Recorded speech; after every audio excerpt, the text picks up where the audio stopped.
Begitu terlempar, Joe langsung menyadari bahwa kambing itulah yang menyerangnya.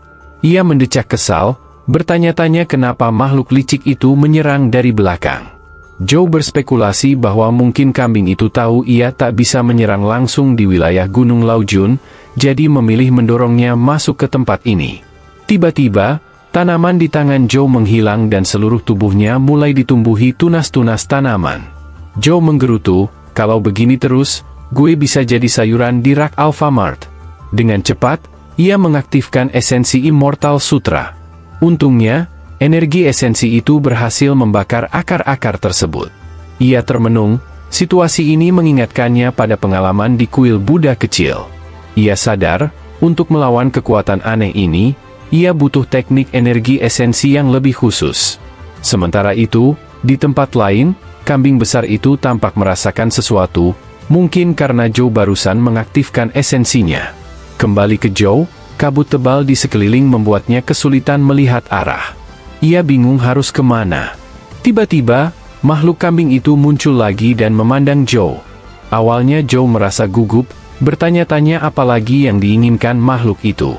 Ternyata, kambing itu menyibak kabut dengan kakinya, membuka jalan di depan Joe, lalu mulai mendorongnya ke arah sana. Joe mengangguk, menyadari maksudnya. Iya, gue ngerti. Nggak usah didorong-dorong segala juga, gumamnya. Setelah berjalan mengikuti arah itu, Joe sampai di sebuah kota sunyi. Ia bertanya-tanya apakah tempat ini termasuk dalam area dimensional. Pandangannya tertuju pada sebuah rumah tua yang memancarkan aura serupa dengan kuil Buddha kecil. Setelah menyelidiki, ia menemukan bahwa bangunan itu adalah kuil murni agung. Joe bergumam, murni agung? Bukannya itu salah satu dari 3 suci legendaris? Taois Hang Laojun? Ia penasaran apakah kuil ini memiliki kutukan seperti kuil Buddha kecil. Awalnya, ia memutuskan untuk tidak masuk, namun tiba-tiba, kambing itu menendang pantatnya, membuatnya terlempar masuk. Joe mendesis kesal. Ini sudah yang kedua kalinya si kambing bangsat ini ngelunjak. Di dalam kuil, suara misterius bergema. Dao yang agung tak berbentuk, menciptakan langit dan bumi. Dao yang agung tak berperasaan, mengatur matahari dan bulan. Ia tak bernama, memberi kehidupan pada segala sesuatu, dan karena itu disebut Dao. Suara itu melanjutkan, menyatakan bahwa siapapun yang masuk ke kuil ini dianggap sebagai pengikut Taoisme dan harus memilih salah satu dari 3 jimat suci. 3 kartu muncul di hadapan Joe, jimat giok, jimat kayu, dan jimat emas. Joe mengingat masa lalunya sebagai penganut Buddhisme, dan kini dihadapkan dengan Taoisme. Ia mendongak, lalu berkata dalam hati, sebenarnya ini alur game atau channel agama, sih? Kalau ada yang ngerti, tolong jelasin ke si bodoh ini. Mimin juga bingung. Komennya. Mengingat bahwa Gunung Laojun dikenal dengan pohon-pohon raksasanya dan unsur kayu yang dominan, Joe pun memilih jimat kayu. Begitu ia membuat pilihan, rasa sakit luar biasa langsung menjalar ke seluruh tubuhnya. Ia terjatuh dan mengalami proses penetasan paksa lagi. Seperti yang pernah ia alami di kuil Buddha. Setelah proses selesai, tubuhnya terasa terkuras. Ketika ia membuka mata, ia melihat sebuah bola cahaya hijau di hadapannya. Bola itu bergerak, lalu tiba-tiba meledak dan berubah menjadi sosok peri kecil. Tanpa membuang waktu, Joe langsung membuka status di gamenya. Sama seperti Diting, peri ini masih berada di tingkat mortal, tapi semua statistiknya sudah menyentuh batas maksimal. Namun, ia memiliki satu kemampuan unik, angin yin hebat, Great Yin Wind. Joe mulai penasaran dengan kemampuan tersebut, tapi memutuskan untuk mempelajarinya nanti. Ia khawatir jika terlalu lama menghilang, gurunya akan mencurigai. Sesampainya kembali, Buang langsung menegur Joe, bertanya kemana saja ia pergi. Ia mengaku sudah mencarinya tapi tak berhasil menemukan jejaknya. Joe menjawab santai, saya cuma jalan-jalan, terus enggak sadar, ternyata kelamaan. Xuan yang melihat kedatangan Joe, langsung nyeletuk, bagaimana ceritanya lu bisa berteman sama kambing? Joe yang belum memahami situasi langsung menoleh mengikuti arah pandang Xuan. Ternyata, seekor kambing kecil sedang menatap Joe sambil mengembek, membuatnya heran sejak kapan kambing itu mengikutinya. Namun, setelah melihat tanda di kepala kambing tersebut, Joe akhirnya menyadari bahwa itu adalah kambing menyebalkan yang pernah ditemuinya sebelumnya. Ketika Joe kembali ke rumah bersama kambing itu, ia menunjukkan tanaman yang sebelumnya mereka perebutkan. Ia menjelaskan bahwa rumput itu sudah ia cuci berkali-kali dan menyarankan agar setelah memakannya, si kambing kembali ke Gunung Laujun. Namun, kambing itu menolaknya dengan bahasa kambing, mengabaikan Joe sepenuhnya, dan malah bersantai sambil membaca buku. Joe pun merenung.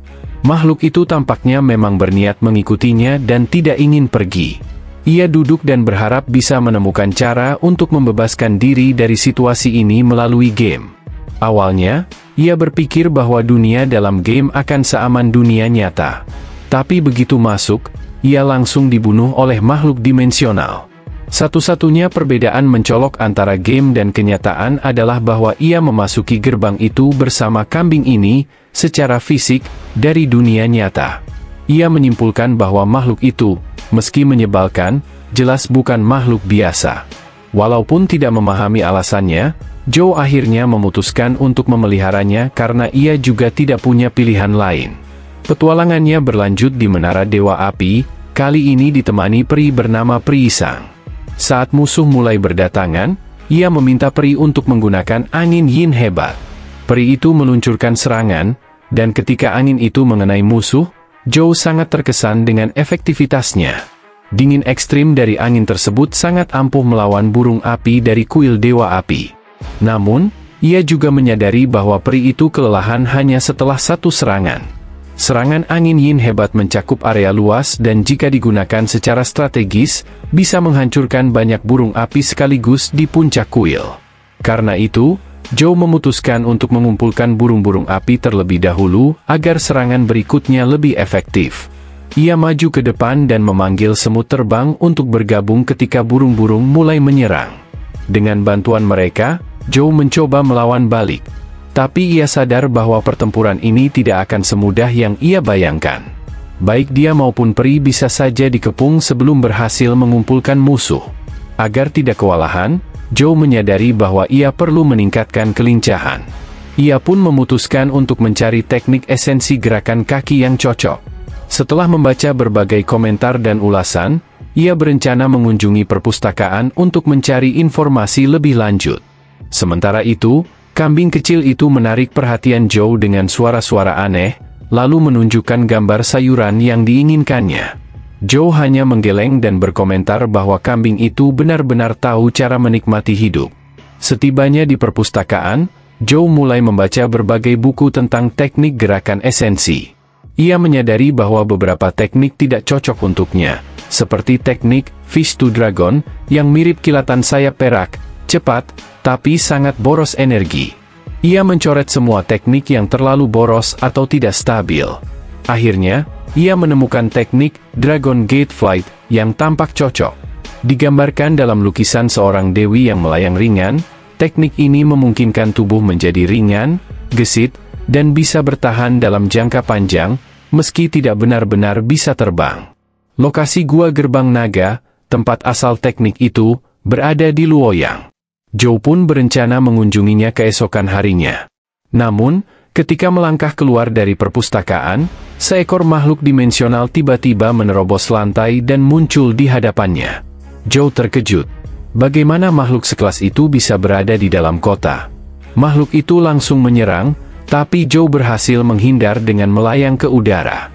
Ia menyadari bahwa kekuatan serangannya sangat destruktif dan mulai bertanya-tanya apakah makhluk itu kelas epik. Saat makhluk itu menyiapkan teknik esensi, dua pesawat militer tiba dan mulai menembakinya.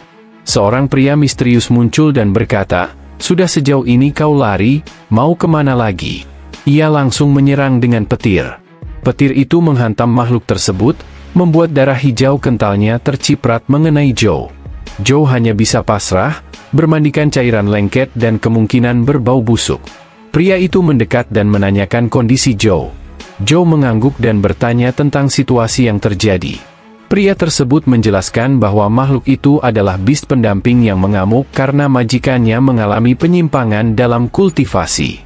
Ia menyarankan Joe untuk segera pulang dan tidak menyebarkan kejadian ini demi mencegah kepanikan publik. Joe menyetujui, meski dalam hati ia merasa bahwa makhluk tadi tidak tampak seperti beast pendamping biasa. Sesampainya di rumah, ia melepaskan jaket yang ternoda darah monster. Tiba-tiba, sebuah kerang jatuh dari jaketnya, membuat Joe bingung kapan dan bagaimana kerang itu bisa ada di sana. Tali-tali muncul dari kerang dan langsung melilit leher Joe. Seorang wanita misterius muncul dan berkata bahwa akhirnya ia berhasil lolos dari pengawasan mereka. Ia juga mengungkapkan penyesalan atas nasib hewan peliharaannya. Joe langsung menyadari bahwa tekanan spiritual wanita ini bahkan lebih kuat dari ular yang ia temui sebelumnya. Wanita itu menatap Joe dan berkata bahwa karena Joe telah membantunya, maka sebagai balasannya, ia akan menjadikan Joe sebagai santapannya. Tepat saat itu, si kambing melompat masuk dan menyerang wanita tersebut hingga Joe terbebas dari lilitan. Joe menatap si kambing, dan makhluk itu kembali menunjukkan gambar makanan. Dengan napas terengah-engah, Joe bersumpah akan membelikannya. Wanita itu bangkit dan memperkenalkan dirinya sebagai putri dari bangsa Siren. Wanita itu menyatakan bahwa tidak mungkin dirinya bisa dikalahkan oleh seekor kambing. Di saat yang sama, Joe menoleh ke arah si kambing dan bertanya, apakah ia berniat membunuh wanita tersebut? Kalau iya, mungkin wanita ini akan menjatuhkan sesuatu yang berguna. Ucapan itu membuat si wanita panik dan segera memohon ampun. Ia mengakui kesalahannya dan menawarkan teknik dewa milik ayahnya jika Joe bersedia mengampuninya. Wanita itu mengaku bahwa ayahnya adalah Kes, dewa primordial dalam mitologi, makhluk pertama yang lahir dari kehampaan, melambangkan tatanan awal, waktu, ruang, dan permulaan segala keberadaan. Ia mengatakan bahwa ia melarikan diri dari wilayah barat demi mendapatkan teknik suci ini. Sebagai bukti niat baiknya, ia mengeluarkan sebuah bola kecil bercahaya dan menunjukkannya pada Joe. Joe mulai curiga, benarkah teknik surgawi itu adalah teknik energi esensi? Ia pun bertanya untuk memastikan. Wanita itu mengiyakan dan menjelaskan bahwa yang perlu dilakukan Joe hanyalah menatap ke dalam bola kristal tersebut. Di sana, ia akan merasakan kekuatan kekacauan. Joe mendekatkan wajahnya ke bola di tangan wanita itu, dan saat itu pula tipu daya mulai bekerja. Ia segera merasa ada yang tidak beres. Saat membuka matanya, ia mendapati dirinya dan kambing itu berada di ruang bercahaya merah yang terus berputar di sekeliling mereka. Joe bertanya-tanya di mana mereka berada, dan apakah si kambing juga tertipu. Tiba-tiba, terdengar suara memanggil mereka sebagai anak-anak kekacauan. Joe kebingungan, bertanya sejak kapan ia menjadi anak kekacauan. Ia pun merasakan tubuhnya mulai terhisap ke dalam. Di saat bersamaan, inti Immortal Sutra dalam dirinya berputar dengan sendirinya. Joe bertanya-tanya, apakah ia akan kembali menjadi pengikut dewa kuno lain? Sementara itu, wanita tadi yang kini berada di kamar Joe mulai pulih dari serangan kambing. Ia menegaskan bahwa hanya keturunan kekacauan yang dapat mengendalikan kekuatan dalam bola tersebut. Namun, bola kristal itu mulai retak, dan wanita itu terkejut saat melihat Joe berhasil kembali. Ia heran, mengapa Joe tidak terpengaruh oleh kekuatan kekacauan, dan malah berhasil memperoleh teknik surgawi?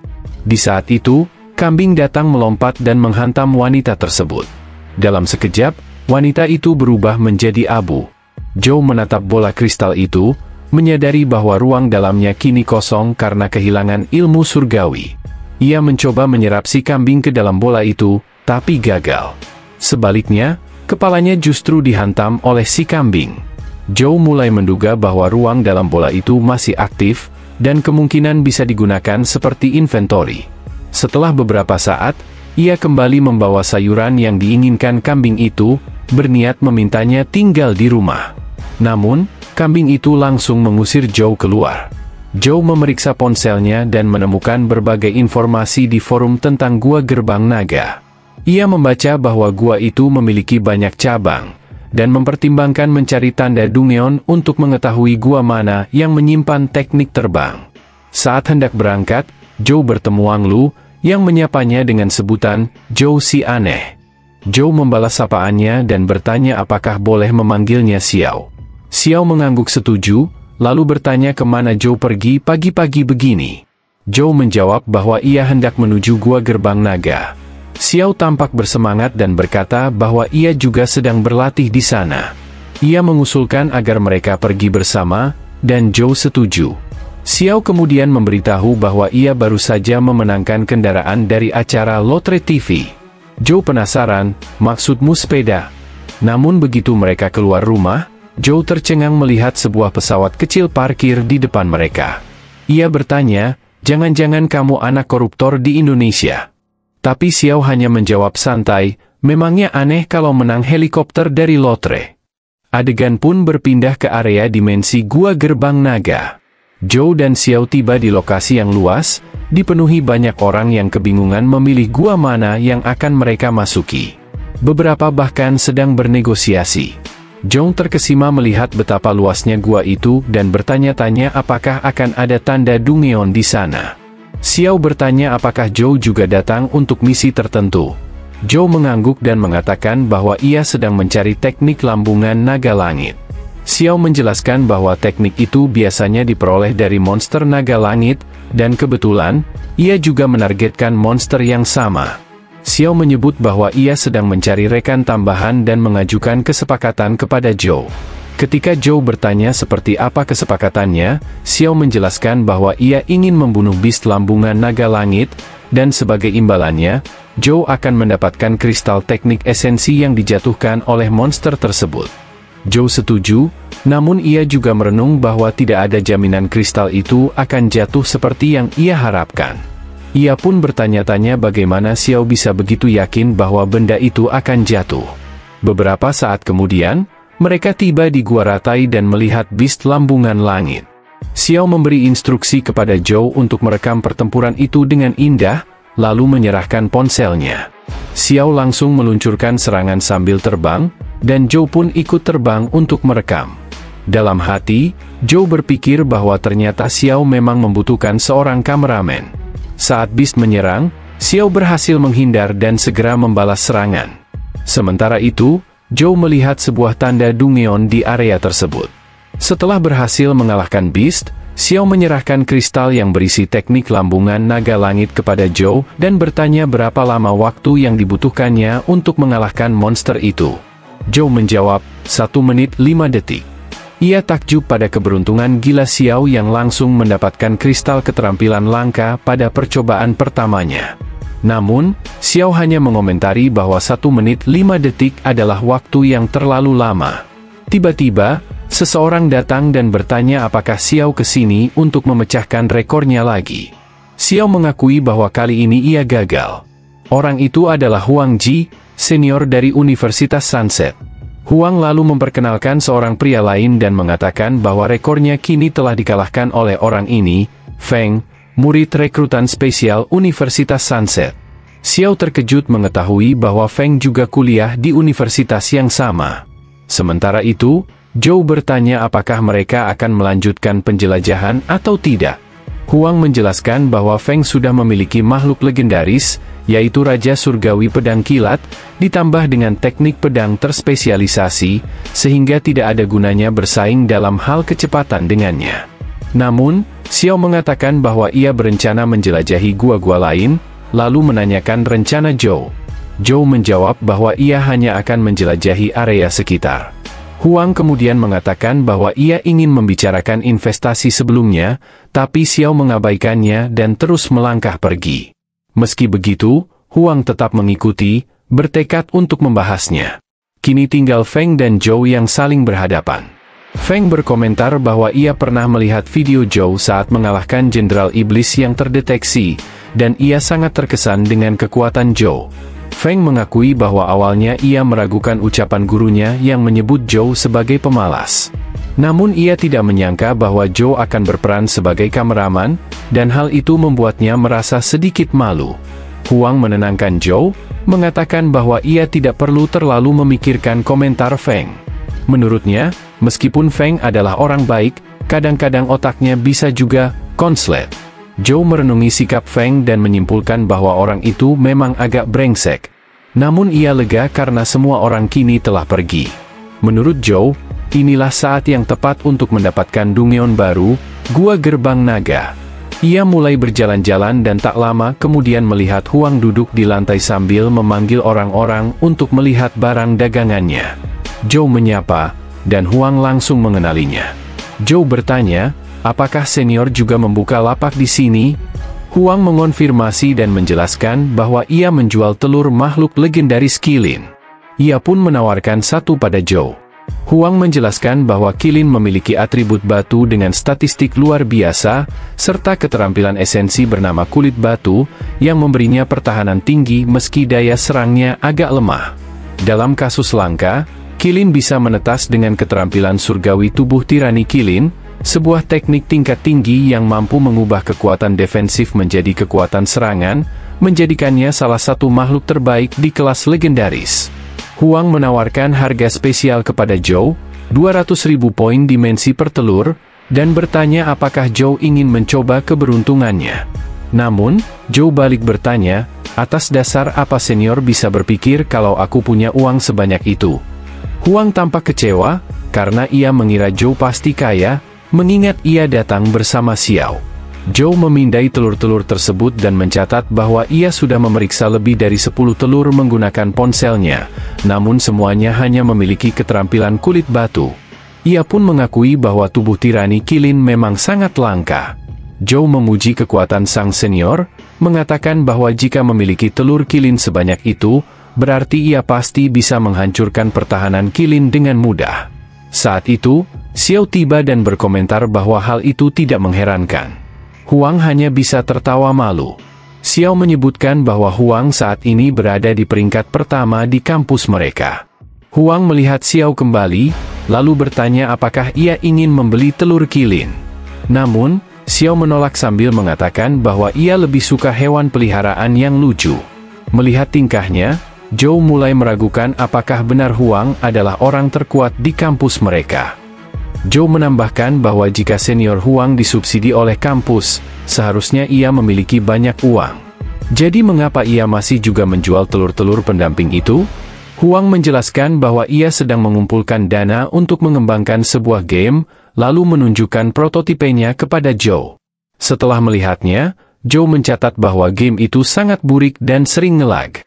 Huang mengakuinya, dan justru karena itulah ia butuh dana untuk menyempurnakannya. Ia juga menjelaskan bahwa game tersebut dirancang untuk mencerminkan kenyataan, dengan peta dan monster yang didasarkan pada area dimensi nyata yang pernah ia jelajahi sendiri. Zhou merasa bahwa game itu cukup mirip dengan game misterius miliknya. Ia berpikir, jika game ini benar-benar dikembangkan, mungkin suatu hari nanti ia akan menjadi pro player di dalamnya. Zhou mengatakan bahwa konsep game itu luar biasa dan akan sangat berguna bagi para pendatang baru. Ia juga menyatakan penyesalannya karena belum memiliki uang, namun berjanji akan berinvestasi dalam game itu begitu ia memiliki dana. Huang menjadi emosional dan bertanya pada Xiao apakah ia melihat bahwa akhirnya ada juga yang mengakui usahanya. Lalu, ia meminta Zhou menjadi rekan bisnisnya. Zhou menyetujui, dan sebagai bentuk penghargaan, Huang memberinya salah satu telur Qilin sebagai hadiah. Tiba-tiba, Xiao menyela dan meminta agar ia saja yang memilihkan telur untuk Zhou. Zhou setuju, dan secara mengejutkan, Xiao berhasil memilih telur yang berisi tubuh tirani Qilin. Zhou dibuat takjub oleh keberuntungan tidak masuk akal Xiao. Ketika kembali ke rumah, Zhou mendapati bahwa kambing peliharaannya telah memakan semua persediaan makanan, hingga tubuhnya menjadi lebih besar. Zhou bertanya apakah kambing itu benar-benar memakan semuanya. Saat itu juga ia sadar bahwa selain harus berinvestasi, ia juga harus bekerja keras demi menghidupi kambing sialan ini. Namun untungnya, Zhou telah memperoleh teknik lambungan naga langit serta telur pendamping langka dengan tubuh tirani Qilin dari Gua Gerbang Naga. Tapi ternyata, semuanya tidak berjalan semudah yang dibayangkan. Tiba-tiba, sesuatu melesat dan langsung merebut telur Qilin dari tangannya. Ketika menoleh, Zhou melihat Diting yang dengan santainya mengunyah telur itu. Tak butuh waktu lama, Diting pun berakhir dengan benjolan bertingkat di kepalanya.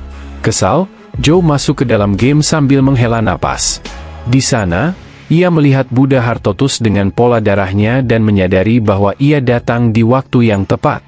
Kini, saatnya menguji teknik lambungan langit dari gerbang naga yang baru saja ia pelajari. Tampaknya Zhou telah berhasil melewati tahap pertama dari teratai hati Buddha, dan kini ia menghadapi sang katak penjaga. Ia berpikir, dengan sedikit kekuatan, ia bisa menghindari serangan makhluk itu. Setelah puas menguji kemampuan barunya, Zhou memerintahkan semut terbang miliknya untuk menyelesaikan pertarungan. Seperti biasa, ledakan asap biru muncul, dan ia berhasil mendapatkan telur simbiotik. Setelah diperiksa, Zhou menyadari bahwa teratai hati Buddha memiliki 4 kemampuan. Ia melihat tanda khusus di tangannya dan berpikir, kenapa tidak mencoba menggabungkannya saja? Sistem menunjukkan bahwa tingkat keberhasilan gabungan dengan semut tulang kuat adalah 36%.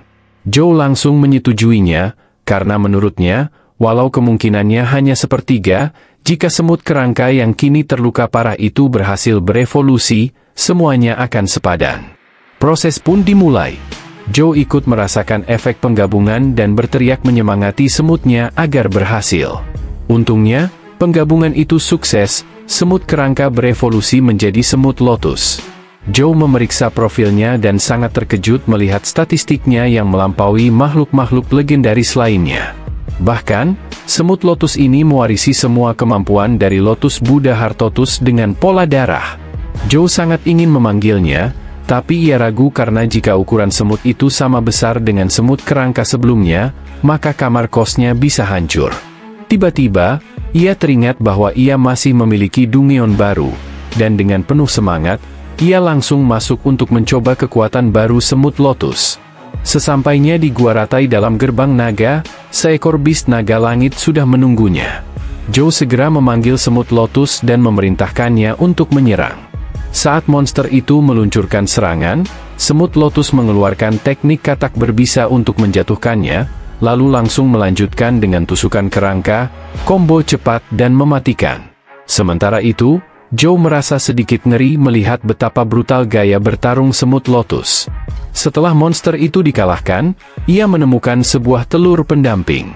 Zhou pun menilai statistiknya. Menurutnya, selain kecepatannya yang tinggi, sisanya hanyalah sampah. Karena itu, ia memutuskan untuk mencoba menggabungkannya dengan semut lotus, berharap bisa menciptakan versi semut lotus yang dapat terbang. Namun ternyata, sistem menampilkan konfirmasi dengan tingkat keberhasilan hanya 0,6%. Zhou langsung menyerah dan akhirnya memberikan telur itu kepada Diting. Secara mengejutkan, Diting langsung berevolusi dan naik ke tingkat legendaris. Zhou hanya bisa mengomentari bahwa makhluk mitikal memang luar biasa. Meskipun kini berada di level yang sama dengan makhluk legendaris, tapi mereka tetap tak bisa disamakan begitu saja. Mengesampingkan kenyataan itu, perhatian Zhou beralih pada sebuah kemampuan baru yang disebut sensor telinga, kemampuan untuk menggantikan penglihatan dengan pendengaran. Ia pun memutuskan untuk mencobanya. Hasilnya, ia kini bisa memvisualisasikan sekelilingnya hanya melalui suara. Bahkan ia bisa melihat, melewati dinding dan memahami apa yang sedang terjadi di luar kamarnya. Zhou sangat terkesan dengan kemampuan ini dan yakin bahwa ini akan membantunya dalam menaklukkan kuil Dewa Api, apalagi jika dikombinasikan dengan teknik lambungan langit. Tanpa membuang waktu, Zhou telah tiba di anak tangga kuil Dewa Api, siap menguji persepsi dan keterampilan barunya. Entah apa yang akan terjadi nantinya, sungguh cerita ini semakin menarik. Untuk kita nantikan bagaimanakah lanjutan ceritanya. Nantikan lanjutan ceritanya pada video admin berikutnya.